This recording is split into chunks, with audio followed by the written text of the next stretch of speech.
இங்க ஹீரோக்கு 30 வயசு ஆகியும் சொட்டையா இருக்கனால எந்த ஒரு பொண்ணுமே இவனை கல்யாணம் பண்ணிக்கவே மாட்டாங்க.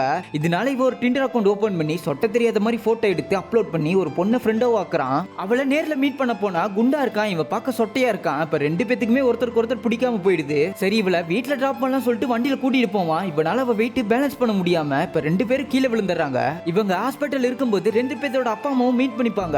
பேசி பாக்குறாங்க, ரெண்டு பேத்துக்கும் பிடிச்சு போயிடுது. அப்படி சம்பந்தத்தை பேசி முடிச்சிடறாங்க. ஹீரோயினும் இவனே சொட்டையா இருக்கான், இவனை யார் கல்யாணம் பண்ணிக்க போறா சொல்லிட்டு அவனவே அக்செப்ட் பண்ணிட்டு லவ் பண்ண ஆரம்பிச்சிடறா. ஆனா ஹீரோக்கு அவ குண்டா இருக்கா சொல்லிட்டு பிடிக்கவே மாட்டேங்குது. சோ அதனால ஜோசியர் கிட்ட கொஞ்சம் அமௌண்ட் கொடுத்து ஜாதகத்துல பொறுத்து சரியில்லைன்னு பொய் சொல்லுவான். அடுத்த நாள் ஜோசியர் அந்த பொண்ணு கிட்ட இவனை மட்டும் கல்யாணம் பண்ணினா நீ அல்பாயுசுல செத்து போயிடுவேன்னு சொல்லுவாரு. ஆனா ஹீரோயின் நான் செத்தாலும் சரி அவரை தான் கல்யாணம் பண்ணுவேன்னு சொல்லிடுறா. ஒரு நாள் ஹீரோயின் ஹீரோ கூட ஒரு போட்டோ எடுத்து சோசியல் மீடியால போஸ்ட் பண்ணிருப்பா.